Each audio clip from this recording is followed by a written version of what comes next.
तवील अरसे बाद सिंध में भी स्कूल्स खुल गए। स्टाफ की 100% वैक्सीनेशन और 50% हाजिरी के साथ तदरीसी अमल का आगाज हो गया।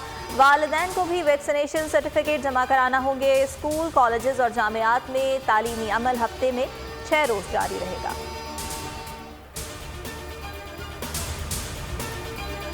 मुल्क में कोरोना के हलाकत खेज वार जारी। मजीद 66 अमवात, तादाद 25,670 हो गई।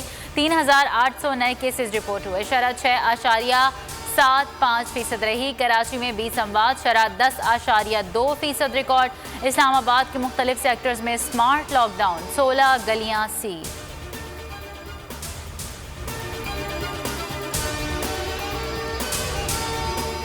एस्टेब्लिशमेंट ने किसी को इतना सपोर्ट नहीं किया जितना इस हुकूमत को किया। मज़ाहमत ना मफाहमत, सिर्फ शफाफ इलेक्शन चाहिए। शहबाज शरीफ की मज़ार क़ायद पर गुफ्तगू। कहा, आइंदा इलेक्शन में तमाम जमातों को खिदमत का मौका मिलना चाहिए। अवाम जिस हुकूमत को मौका दे उन्हें खिदमत का मौका देना चाहिए। मौजूदा हुकूमत नालायक और नाअहल है।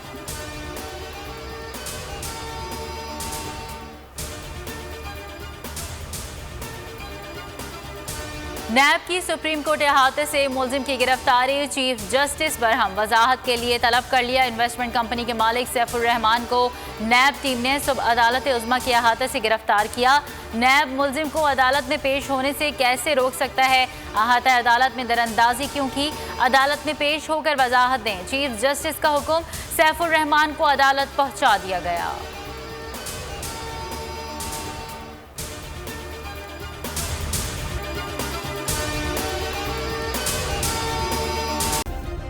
सब्सक्राइब करें और बेल दबाएं ताकि कोई खबर रह न जाए।